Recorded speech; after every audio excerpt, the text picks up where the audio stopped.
It's time for the Leadership Lunch Break with Joy Jackson of Speaking of Joy. Let's tune in for today's discussion with Galit Rozen.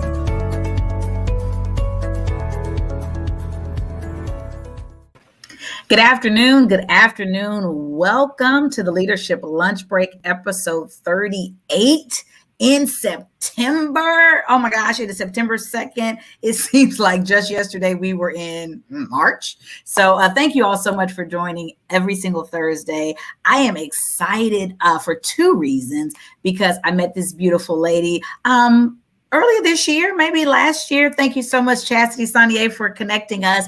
And we are talking about something that is super, super, super important to me. And it's the two L's that I love the most: leadership and living. But we're talking about purpose and living and leading in purpose. So I want to thank you, Galit Rozen, for joining me today for the Leadership Lunch Break. Tell the people a little bit about yourself, who you are, what you do, where you are. Well, I know where you are, but I know, right? So I was just telling Joy, I'm here in Las Vegas in the desert. So we get excited when it hits 80 degrees and we can go for early walks in the morning, which, by the way, was just gorgeous today. It might have even been 70, 75. So I'm in Las Vegas. I've been an entrepreneur for over 25 years. My first baby, as I like to call it, is commercial real estate. I own a very successful commercial real estate company for 25 years in Las Vegas. 5 years ago, I myself wanted to follow my purpose. And I decided to start showing women how to get to seven figures in their business through my methods that I've learned myself over 25 years of building $1 billion company. And then during COVID, because God forbid I actually take some time off, I started another chapter of my life called Everyday Woman, which has grown to 14,000 women. And it's been an amazing way to show women that have a side hustle or have online businesses how to be able to make money from their computer. Awesome. So right into it, Galit, how did you get the idea, the gumption to start 5 years ago with your entrepreneurial, the new business? How did you get to that point? It's a process, and I know you know this, Joy. Yes. It's like you don't wake up one day and just know what your purpose is. Right. I think it's a feeling that you have your entire life if you're listening to yourself. And I almost feel like you have to be in tune with what's happening here and also in your heart. Yeah. And so basically what happened was, at the age of 38, I'm going to be 49 this month. At the age of 38, I went back to school to get my master's degree in therapy. I really believed I was supposed to be a therapist and help people with their problems. My entire life, I've just been a solution girl, and I've been a listener, and people just like to tell me their problems, even strangers. So once I finished my degree, I started practicing therapy part-time. It was never meant to be a full-time career change. I loved my commercial real estate. And something said, Galit, start putting on workshops for women. Show them how to get out of their own way. Show them how to turn their passion and purpose into a business. Show them how to accomplish their goals. And it just kind of went from there. And I realized my purpose was not to be a therapist. My purpose was to go back to school and learn how to change your mindset and behaviors, use that in my books and in my teachings. And that's really how I decided, wait, I've been so blessed to be so successful. I've got to show up as a leader and show other women how to as well. Awesome. What have been some of your challenges, like when you first started? So for me, I've shared my story a ton of times. I was an executive, 6 figures, doing really well. I was let go, which totally was a blessing. Of course, many times you don't see it that way when it happens. You're like, oh my gosh, what am I going to do? How am I going to sustain myself? And what I have learned is many of us go through those moments where there's uncertainty, where there's just doubt, because it's how do I do this? How do I do that? So that was my biggest challenge, is overcoming the hurdles of myself. My own self-talk, my negative talk. So many challenges. We need about 3 hours just to talk about those. Yes. Obviously, it all begins, I always say it begins and ends with your mindset. My first book is called The Successful Woman's Mindset, and I wrote it about 3 years ago. And it was just, guys, ladies, gentlemen, anybody, at the end of the day, this should be working for you, not against you. So you've got to check yourself. Absolutely. So some of the challenges that I hit over the years were common ones, especially amongst women, not believing in yourself, not having the confidence that you can succeed. I was asked yesterday on a podcast interview, because I went and started my first business straight out of college. She said, well, did you know that you would reach this success in your business? I go, no, you don't know. You don't just show up one day when you're 21, 22 and go, I'm gonna, because you're still working towards the confidence. I said, there was a lot of trial and error. So my biggest challenges have probably been believing in myself. Number one, knowing I can. The second one is, well, how do I, right? How? I don't know how to do this. I don't know how to do this. Very common. And I had to just figure it out or find people that knew how, because there's someone out there that knows how. Does. Exactly. And then the third thing, the third challenge, which is very common for entrepreneurs, I'm pretty normal, is motivation. Yeah. You have to be your own motivator, because nobody cared if I got up in the morning and went to the office. I wasn't getting a paycheck. Absolutely. So if I didn't show up, I didn't make money. I'm commission based. I'm percentage based. And of course, now it's a little different with the coaching, because you've got the payments that you're getting on a regular basis. But if, again, coaching's the same thing. If I don't show up, if I don't do the interviews, if I don't do the reach out, if I don't do the networking, you don't get clients. So there's some days where you wake up and you have no motivation, and you've got to figure out how. So for me, the key to my motivation is knowing my why. And sometimes you just got to remind yourself. And that's what I do. Absolutely. So what is your why? Oh my gosh. Well, I get asked this a lot, and and the first answer always comes back to, it's my 3 kids, and I don't have babies anymore. My youngest is going to be 18, but I think my why begins and ends for 25 years with my children. I just made a decision 25 years ago that I was going to be a mom and a successful businesswoman, and I wasn't going to choose. And a lot of people need to choose, or feel like they have to choose. So I believed that I could do both. And my why was always how to build my business around my life instead of the other way. My second why, truly, truly, Joy, the thing that really pushes me now is women. I want women to stop thinking they can't. I'm just kind of over it. I'm a very sweet person, and I'm very girl next door, but I'm also very solid on I am done with people making excuses for not having the life you deserve. So my second why is women. I want women to see it's possible to have it all. There's this idea sometimes in our head that's ingrained from society that something's got to give, that we can't have it all. And that's BS. It's not true. Absolutely. Oh, you see why I like her? Yes. I completely understand. And I resonate with that so much, Galit, because my why is my kids too. And mine is really about leaving a legacy for them, something where they don't have to navigate the traditional course. Because, of course, growing up, we were always taught, you go to school, you get a job, you stay on that job, and you retire. And then when you get in your 60s, you can live this wonderful Winnebago, travel across the world life. And it became why do I have to wait until then to have the things and the success I want now? So and I have daughters. So I want them to believe in themselves from now, and they're 7. I want them to believe in themselves now. I don't want them to wait until the world accepts them or the world tells them that they're great, that they really begin to believe in themselves. And so for me, it's every day I'm getting up, I'm thinking about Shelby and Sydney saying, okay, what can I show them and demonstrate to them today that makes them better women for tomorrow? And so that's my first why. My second why, honestly, was a revelation I just had.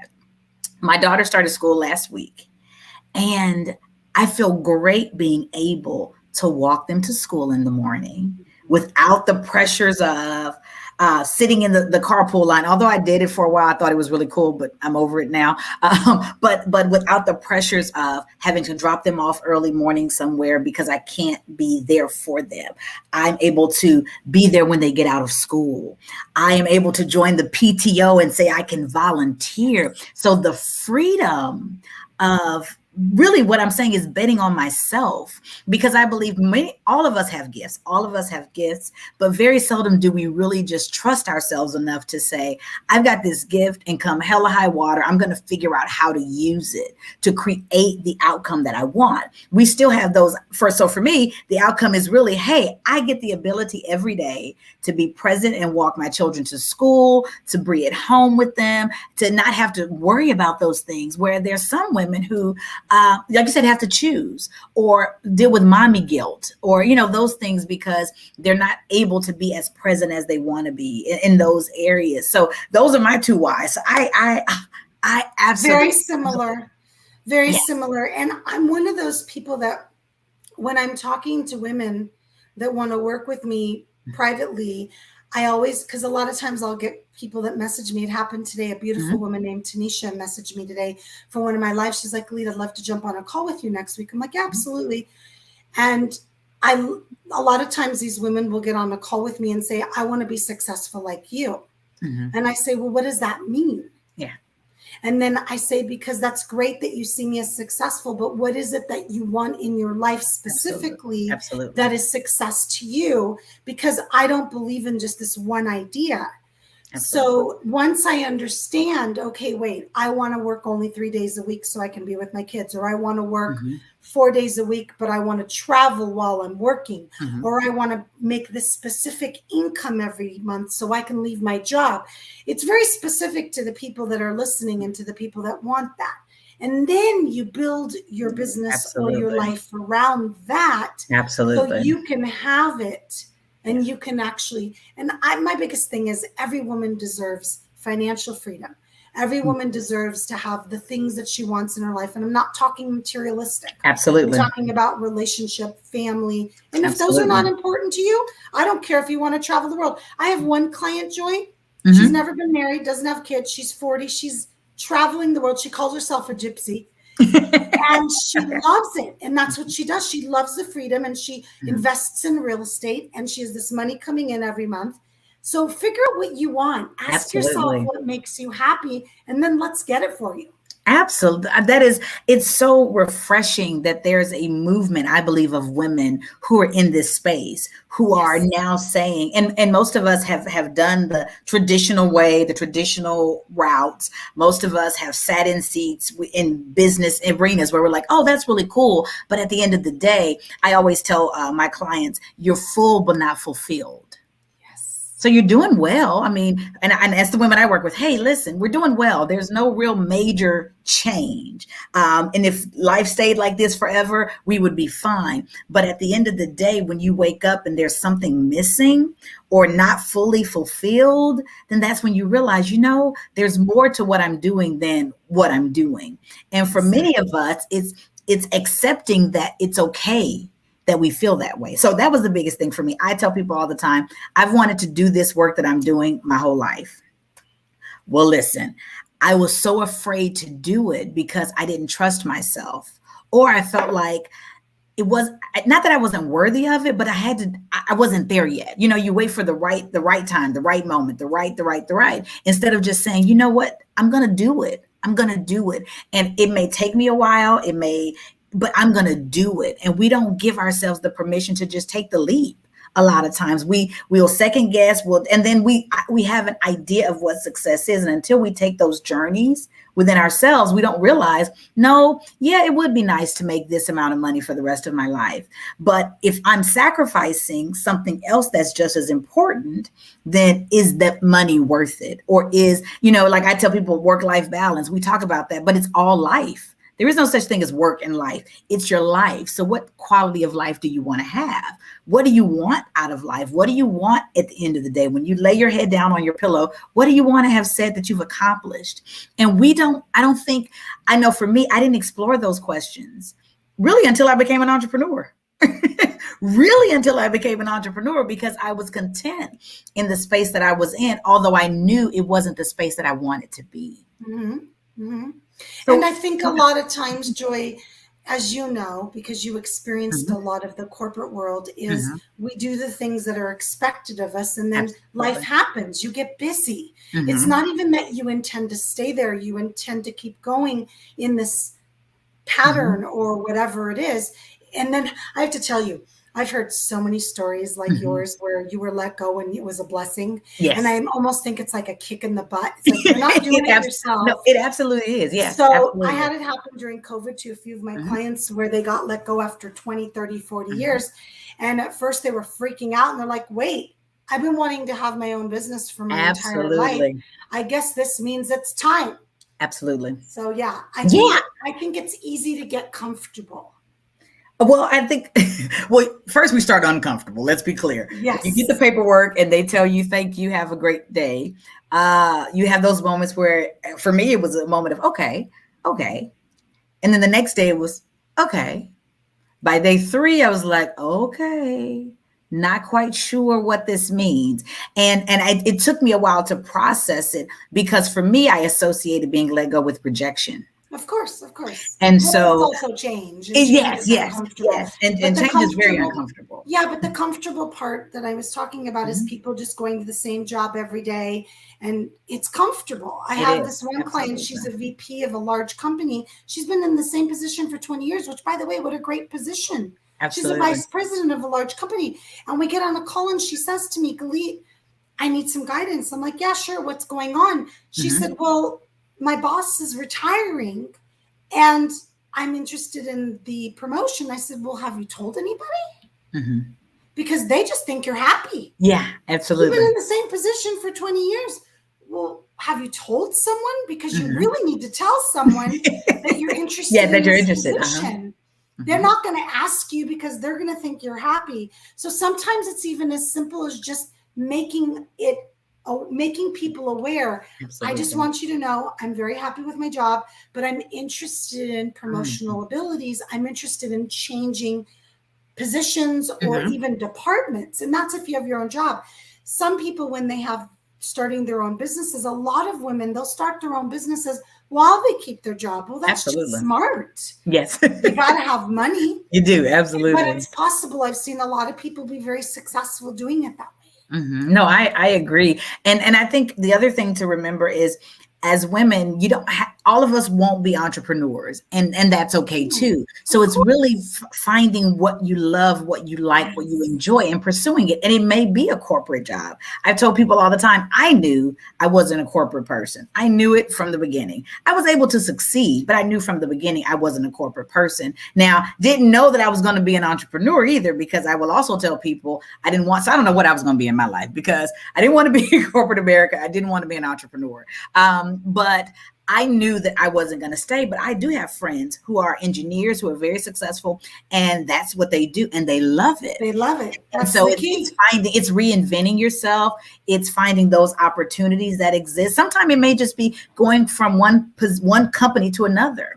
That gives you that jolt of freshness and revives you and rejuvenates you, because you can be stagnant in the same position, but even just something different and new in the arena that you're in can make it all better as well. And so I tell women all the time, hey, you don't have to pursue entrepreneurship. I mean, it takes a really gutsy person to be an entrepreneur. But if you find something that you enjoy, then do that. I have a friend who's an engineer, but she loves communications. So it's like, hey, how do we marry those things together so that you can still talk every day and still do the engineering? Because there are opportunities that we don't even know exist because we get stuck in the box and we pursue the box and we do really well, but we never think that there's another place or another opportunity outside of the box that's just as fulfilling, still marrying the things that I really love.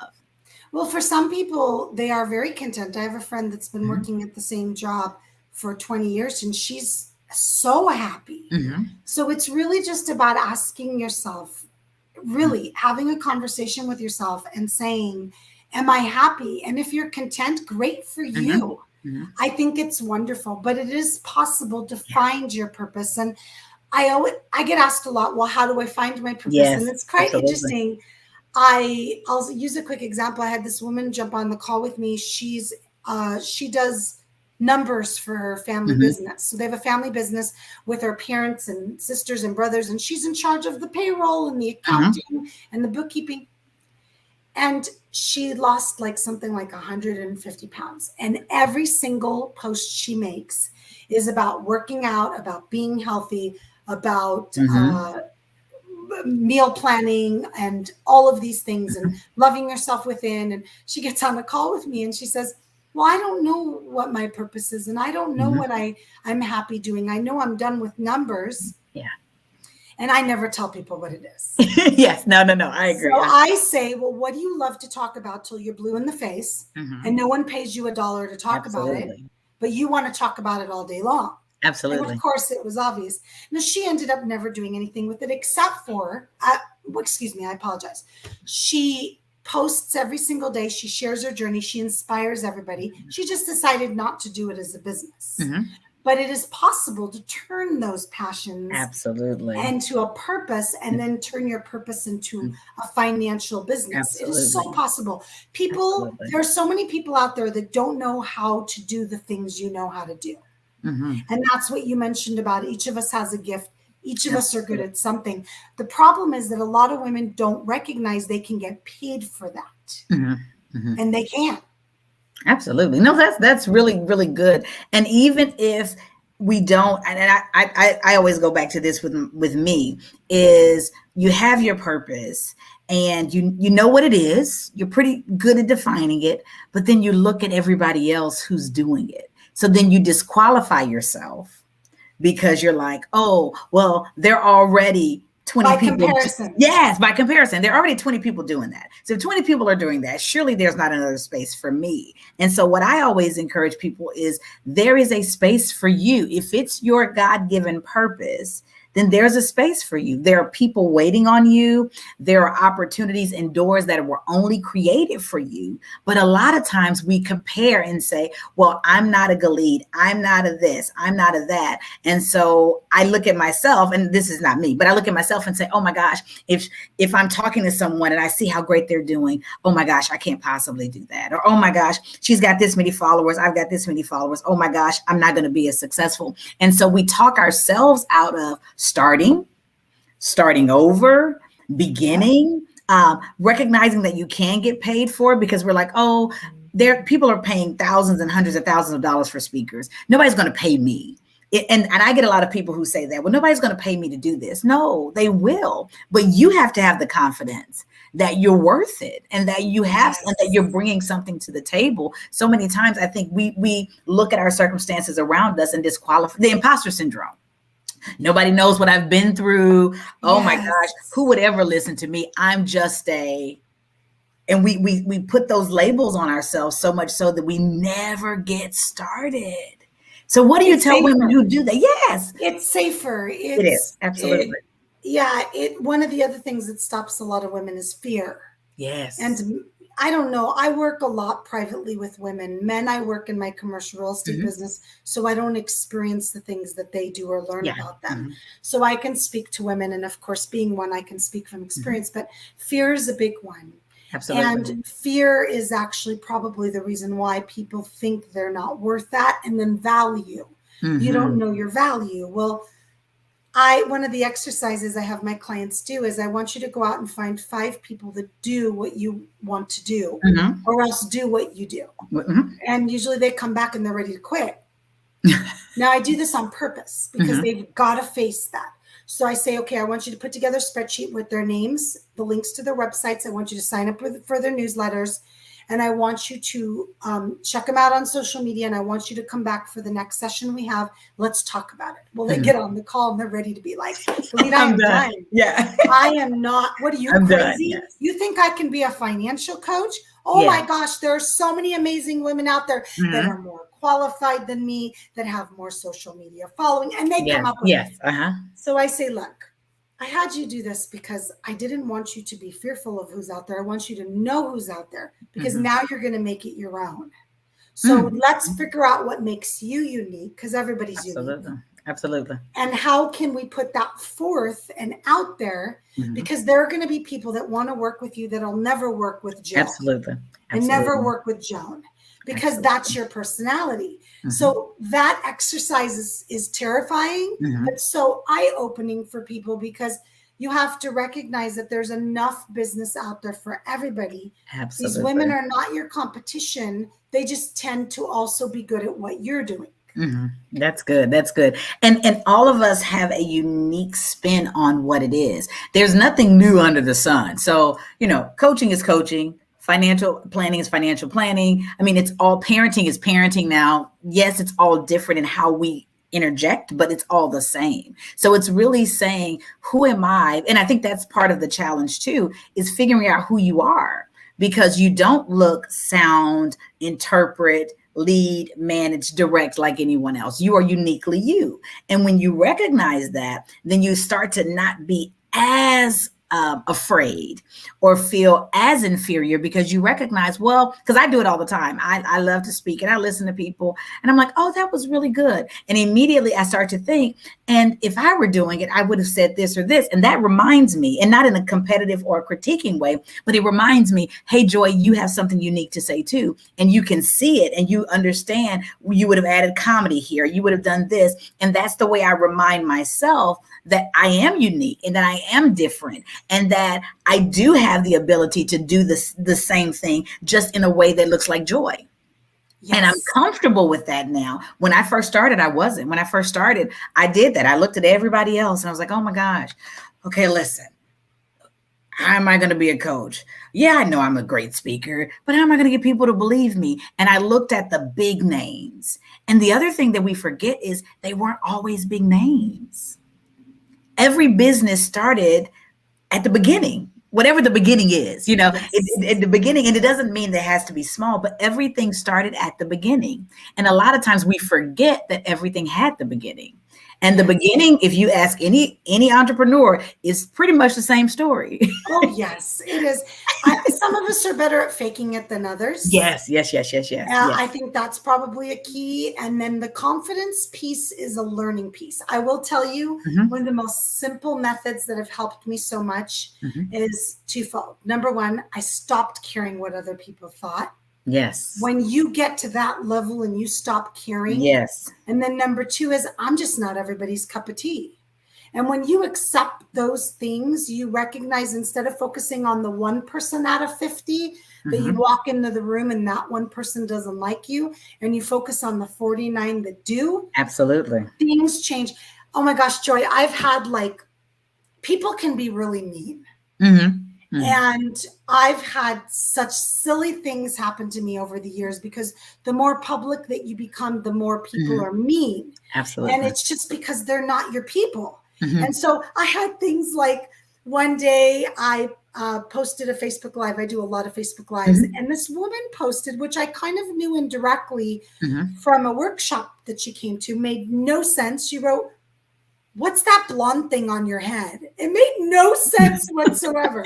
And so you know what I do? I don't engage. She wants a reaction. So I just click block, delete, and block. Done. I had this one woman on TikTok, which this is kind of funny. On Pinterest, she has a Pinterest account called Why I'm Not on TikTok.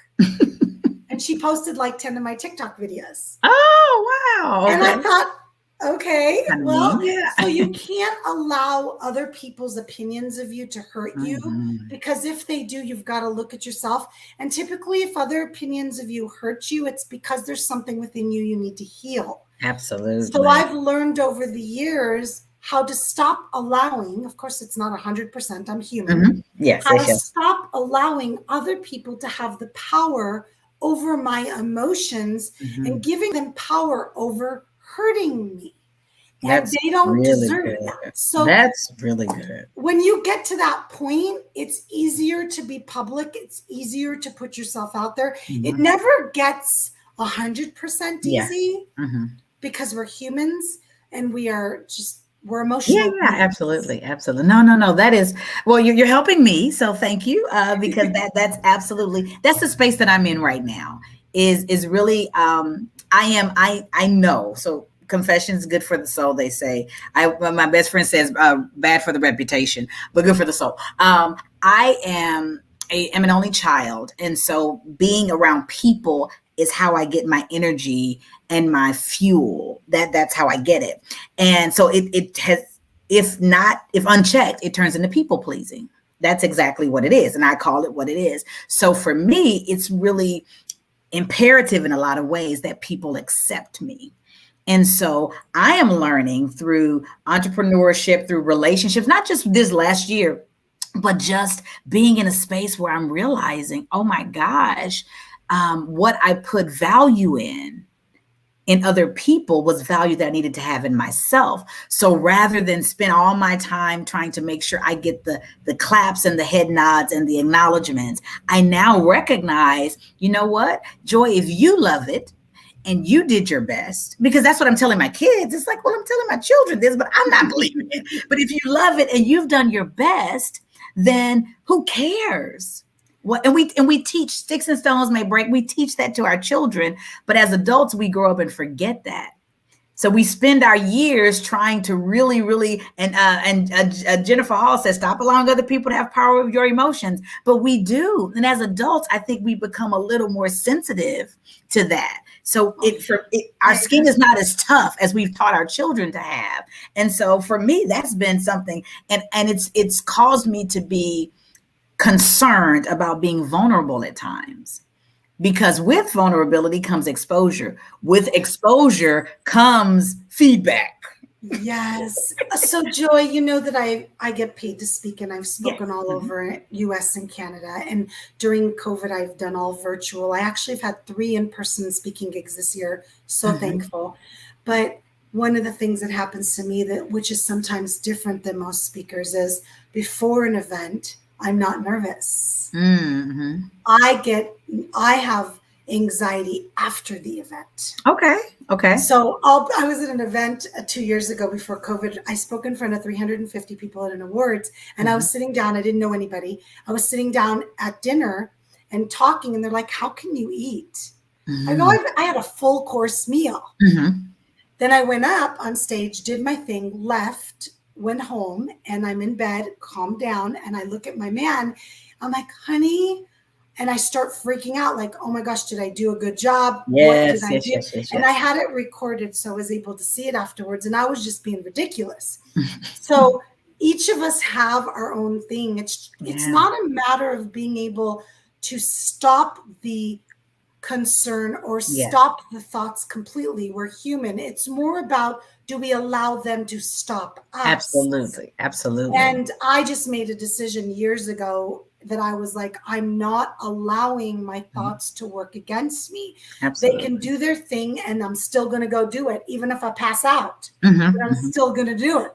Yeah, no, that's good. And we realize, I mean, we all know we have the power to control our thoughts. We all know that. And I tell people all the time, it's almost like when you start, I tell people, when you start, especially my clients, when you start a business or whatever you're going to start, because starting is the hardest thing. So when you decide to start, write down all the negative things, everything that you can think of about why this is not a good idea, why you're not going to be successful, every apprehension, everything that you have, because you need to get it out. You need to get it out. You need to see it, and then start to combat that with the positive things. So you don't have to spend your time. Yes, you want to acknowledge the negative things because they're there. And if you try to suppress them, then they show up in places and at times that you don't want them to show up. So go ahead and see what those are, but then recognize that there's so many more positive thoughts behind the why, what you offer. One of the coaches that I worked with that actually coached me, she said, write 77 things about why you're the sugar honey iced tea. And she said, it doesn't matter what they are, 77 things. Now, toward about 52, I started trying like, oh, what else did I? Oh, yeah. But it helps you in building your confidence, because the negative thoughts will always come and say, at times, you're not able, you're not qualified. See, I told you that wasn't going to work. Or why did you do? So as long as you remember that for all of those things, there are a million other things that remind you why and give you the confidence that you need and the encouragement, then you're able to draw. So I always say, combat the lie with the truth. So even if I say, you know what, I don't know what I'm doing, but I've been in I don't know what I'm doing spot before, and I've done it. without little, with little, any of those things. So when you start to put those together, then you can really start to change your mind and change your thoughts so that as soon as the negative comes, the positive comes and replaces it. It's like reprogramming. And so the more you have the positive in you, the more the positive comes out. And then you start to see the negative less and less. And Yes. but it's work every day. It's work every day. It's acknowledging every really day. And is. many of us, it's work. And we hear the negative and we give over to the negative, or we hear the negative and start to replay that in our head more than we replay the positive. So I tell Yes. people all the time, you got to do that. You got to go with the positive. You got to believe in it when nobody else believes. You've got to do that. That's the difference between a successful person and an unsuccessful person. It's their belief in themselves. Yes. And if we recognize that the negative thoughts are there because we have a built-in almost switch in our head that's trying to protect us, Absolutely. it helps. So if you go, wait, so there's red flags for real and there's red flags for fear.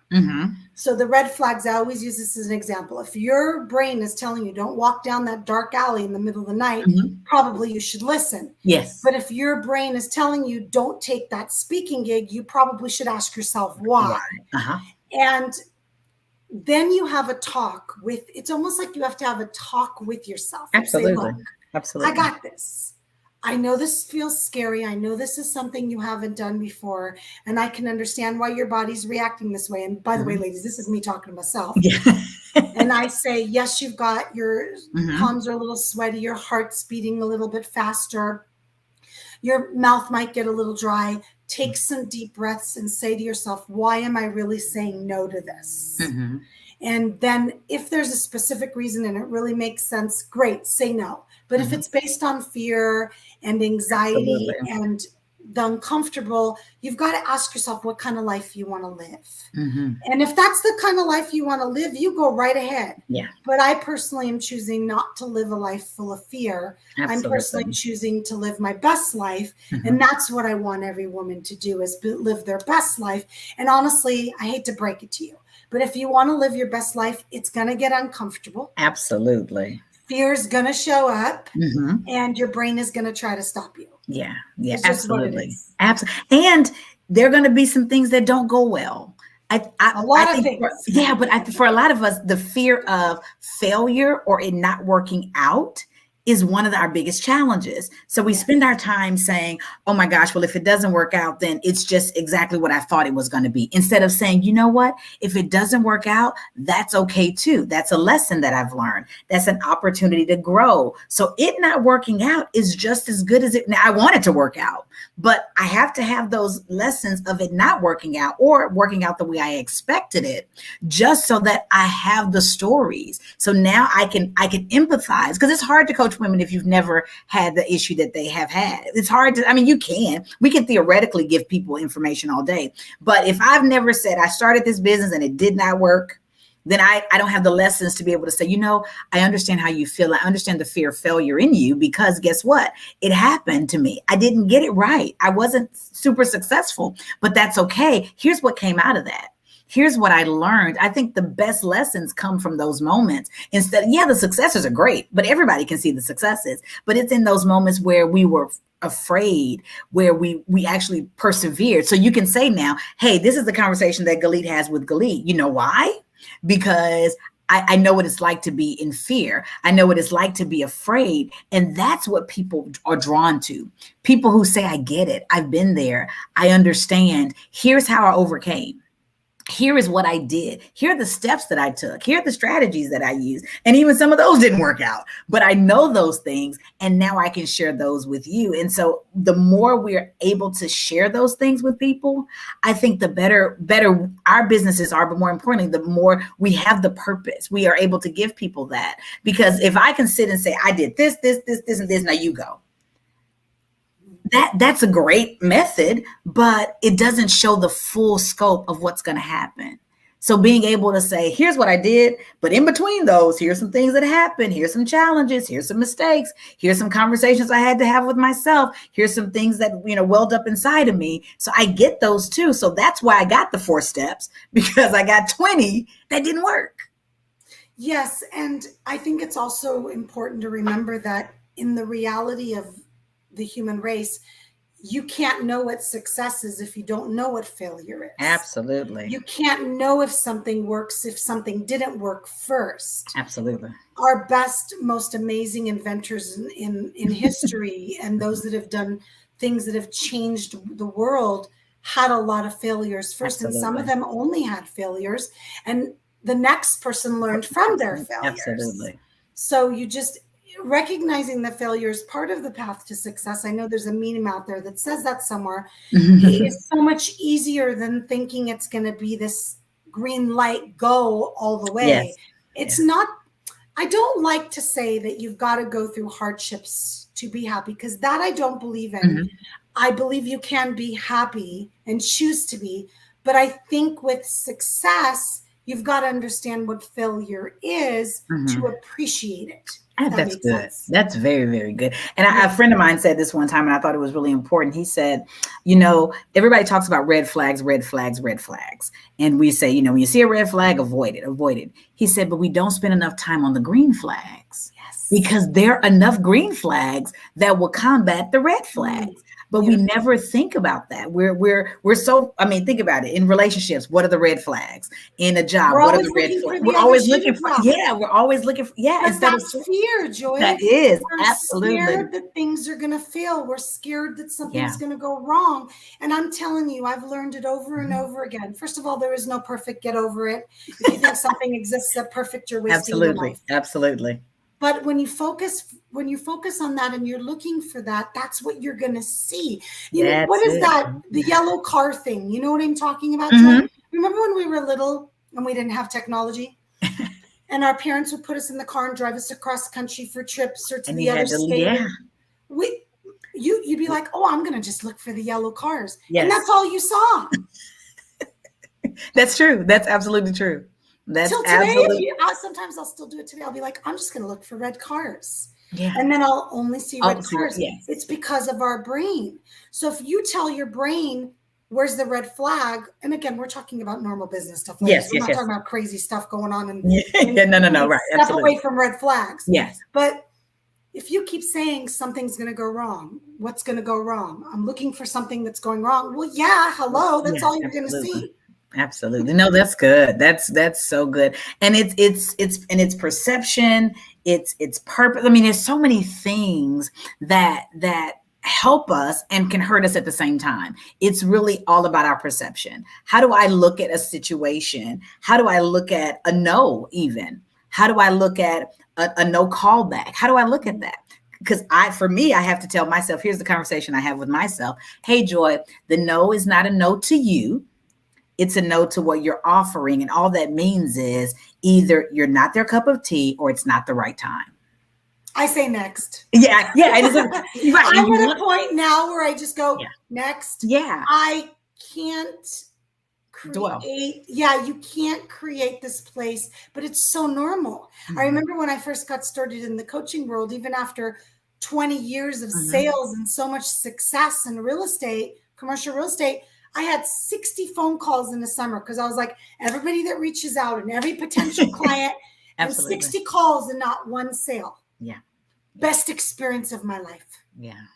I learned so much on those 60 calls that till today, I'm still making money because of what I learned from those 60 calls. That's good. That's good. And many of us, honestly, would have given up after call number 5. 60, Joy, in a summer. Yeah, no. 60.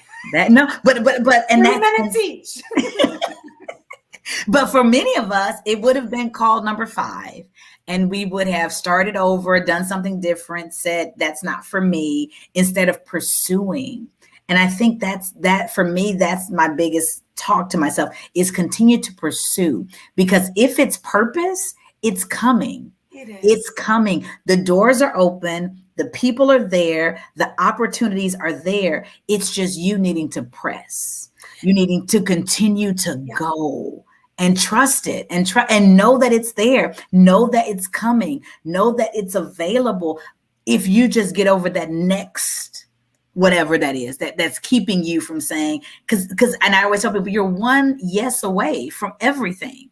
One yes. Yeah. But you're going to have no's before you get to the yes. And that's okay. But just know that it's one yes. And you've got to pursue your purpose. And if you remember why you're doing it, then the no's become easier to manage. Well, it's also changed. So obviously what was happening during that time was I was brand new to the world of coaching, and I've never done this thing where I've jumped on discovery calls. And so I also want to share, and I know you know this, that if something's not working that you're doing over and over and over and over again, there's also something you either need to learn or change. So I learned and I changed. Yes. I hired a sales coach that taught me that I was not actually doing it right. And it was a learning process for me. And then I was like, oh gosh, I get this now. This makes sense. So then the calls started changing. So yeah, definitely please make, oh, I've had way more than 60 no's. Marlene, I've applied to 12 TEDx's and had 12 no's so far. No's are not even a part of my energy anymore. I'm like, okay, I'm not supposed to do a TEDx talk right now. You get to a point where you understand. I think it was Walt Disney, 311 no's. If he didn't go to 312, we wouldn't have Mickey Mouse. And actually, I'm more of a Minnie Mouse girl, but I wouldn't have Minnie Mouse, and it would break my heart. 311 no's. Yeah. So you don't know what that number is, but I have learned one thing. Pay attention to what's coming and what the lessons are, but also recognize that this might not be the path. So for me right now, and I believe I'll do a TEDx talk one day, but right now, maybe that's just not what I'm supposed to do. Yeah. But I keep getting hired to speak by corporations for $5,000, $10,000. So if that's coming, I'm doing that right. Right. Absolutely. So you just have to follow what is pulling you. And if you don't know how, find somebody to show you how. Very good. Excellent. Excellent. Galit, thank you so very, very much for all of these tips and just sharing with the audience everything that you've experienced. How can people get in touch with you? You can get a hold of me all over social media. I'm everywhere but Twitter under Galit Rozen. And you can also go to thesalessuccessmethod.com if you want to go ahead and contact me. It's a really easy domain to remember, thesalessuccessmethod.com. All right, I'm putting that up right now so that everybody can see it. It is thesalessuccessmethod.com and Galit Rozen everywhere on social media. Galit, thank you so very much for joining the Leadership Lunch Break today. I appreciate you. I am so grateful to have you in my network, and you don't know how you've helped me, so I'm sure you've helped everyone else. So guys, thank you so much for watching today. I hope that this Thursday and the rest of September will be great for you. Thank you for joining the Leadership Lunch Break. You will see a new episode of the Leadership Lunch Break next Thursday, as well as next Tuesday, the Leadership Lunch Break podcast. So thank you all so much. Have a wonderful, wonderful, wonderful Thursday afternoon. Thank you for joining the Leadership Lunch Break. Join us next Thursday at noon Central Standard Time for lunch as we continue our discussions. Follow Speaking of Joy on all social media platforms or visit our website at www.speakingofjoy.com. That's www.speakingofjoye.com. Until